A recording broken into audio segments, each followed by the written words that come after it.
You felt it before. That quiet gut punch. Something's off, but you can't prove it. She's still smiling, still texting you good morning, still acting like everything's fine. But your instincts, they don't lie. In the next few minutes, I'm going to hand you 7 questions. Not just any questions, these are the ones she can't prepare for. The ones that cut through the performance and drag the truth right to the surface. Stay until the very end, because the last question, it's the most dangerous one she'll ever face. Here's what most men don't realize. You don't catch a liar with accusations, you catch her with consistency. Because truth never changes, but lies are expensive. They cost memory, energy, and eventually, they cost everything. By the time this video ends, you'll know exactly how to ask the questions that expose every crack in the story. And I promise, once you see this, you can never unsee it. Pause. Let's get into it. Before I give you question 1, I need you to understand something critical.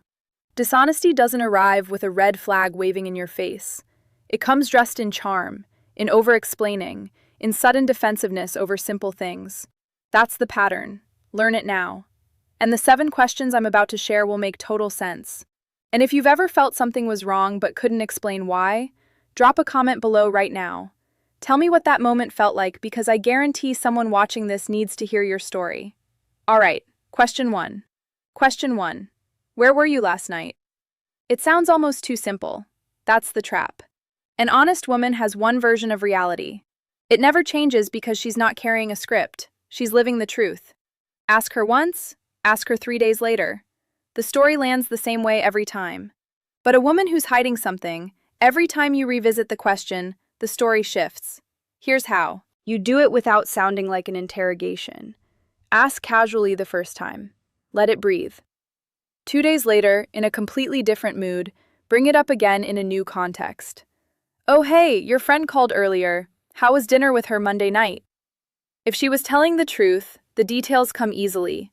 The restaurant, the food, what movie they watched. If she was lying, suddenly dinner becomes just coffee.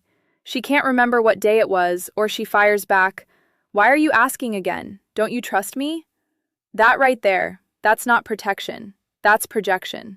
Remember this. The question isn't the weapon. The replay is.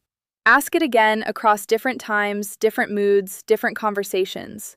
Liars rely on your short memory and your need for peace. Destroy both and the truth walks right in. I need you to stay focused right now, because question 2 is where most men get completely blindsided. It's the one she's already prepared a defense for.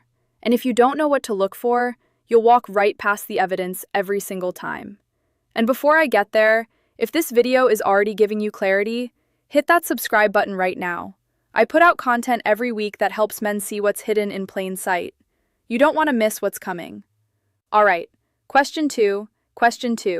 Why didn't you answer my call? Sometimes it's innocent. She was driving, her phone was on silent. Life happens. But when it's the same hours, the same days, the same flood of excuses, this question becomes a loyalty test. An honest woman gives you a short, clear answer. My phone was on silent. Done. But a woman who's hiding something, her explanation stretches. Suddenly you're getting a 5-minute story about the gym locker, the crowd, the exhaustion, the whole production. That flood of unnecessary detail, that's not clarity, that's cover. And here's the kill shot. Check her social media.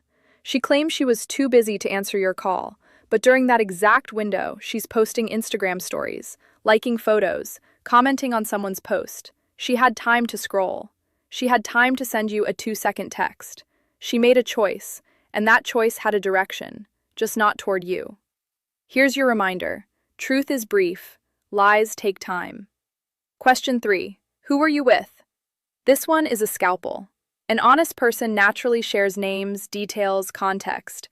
Oh, I grabbed drinks with Melissa. You actually met her at my cousin's wedding. That's how truth sounds. Open, unguarded, easy. But a liar lives in vagueness because specifics can be verified. So instead, you get just some friends or a few people from work.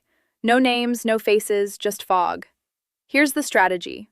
Circle back 2 days later. Casually mention one of the names she gave you. How's that coworker doing? You mentioned her the other night. If the coworker was real, the answer comes effortlessly. If the coworker was fiction, she stalls, scrambles, or suddenly forgets she ever said it. You don't need to catch her in the moment. Time does the detective work for you. We're halfway through, and I need you to ask yourself something right now. Have you ever caught a story that didn't add up? A name that disappeared? An explanation that grew legs and changed shape the longer you waited? Drop a comment. Tell me which question hit closest to home. Because question 4, it's the one that starts before any question is even asked. It's the silence between you two and what it's actually saying. Question 4. Why do you seem distant lately? This isn't about schedules. This is about the heartbeat of the relationship. When she's honest, she'll give you a specific reason. Stress at work, a family situation, something concrete with a timeline and name, real weight behind it, and she'll be open to your support. But when the distance comes from somewhere else, another man, a hidden investment of energy, the response shifts. She'll deny the distance entirely. I'm fine, you're being clingy. Or she'll flip it. Why do you analyze everything I do? That's not an answer. That's an attack designed to make you question your own instincts. Watch for overcompensation too. The moment you bring it up, she floods you with affection. Texts, smiles, sweetness. But a few days later, the cold returns. That roller coaster isn't intimacy. It's a performance covering tracks. Understand this. Distance is not neutral. It's directional. If her energy isn't flowing toward you, it's flowing somewhere else. Question 5. Can I use your phone for a second? This isn't about what's on the screen. It's entirely about her reaction in the moment you ask. A woman with nothing to hide, casual. Maybe she finishes a text first, no drama. A woman with secrets buried in that device, her body speaks before her mouth does. Watch for it. The instinctive pull of the phone toward her chest, the posture stiffening, the voice rising. These happen before she has time to control them. And then come the verbal deflections. Why do you want to see my phone? Or, don't you trust me? Notice what those aren't. They aren't answers. They're counterattacks. And the most extreme response, outright rage, tells you everything. That level of fury over such a simple request means the phone is loaded with something she cannot afford you to see. Here's the smart move. Don't frame it as a search. Make it practical. My battery's dead. Can I check an address real quick? If she hands it over easily, that's transparency. If she creates obstacles, that's your answer. Trust doesn't panic. Secrets do. Real quick, if you're watching this and you already know a man who needs to hear this, send him this video right now. I'm serious. This could save him months, maybe years of confusion. And if you haven't subscribed yet, do it now. I've got content coming this week that goes even deeper into the psychology of deception. You don't want to miss it. Now, question 6. And this one, people can see it every day and completely misread it. Question 6. Why are you dressing up more than usual? Clothing tells a story long before words do. When the change is honest, she'll tell you about it with enthusiasm. The new outfit she got for work, the haircut she's been planning for months. Real motivation carries details. But when the explanation gets vague, I just felt like it. Or suddenly defensive. Why can't I care about how I look? Pay closer attention. The red flag isn't the change in appearance, it's the timing and direction of it. She spends an hour getting ready to run errands, but throws on sweats for dinner with you. She wears perfume to visit family, but shows a bare face on your date night. That pattern isn't about style. It's about where her attention is flowing and who it's flowing toward. Honest changes are shared openly. Secretive changes are mismatched, defensive, and selective. Appearance is currency. When she spends more of it outside your relationship than within it, she's showing you exactly where her priorities now live. Question 7. Why do you keep accusing me of not trusting you? This is the one that flips the entire script.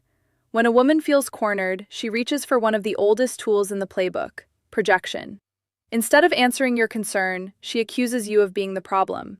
You don't trust me. You're controlling. You're always suspicious.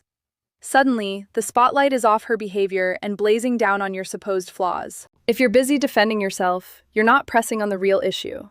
So here's what you do. Throw it right back. What exactly have I done that made you feel like I don't trust you? An honest woman will pause, reflect, maybe even say, "You're right, I've been defensive. I need to think about why." But a woman hiding something, she doubles down, because she can't give you a specific example, because there isn't one. The issue isn't your trust, it's her conscience. Remember this. A woman who brings up trust more than you do is usually fighting her own internal battle with it. So when you hear it again, don't get defensive. Ask the question. Watch the reaction. The reaction is the confession.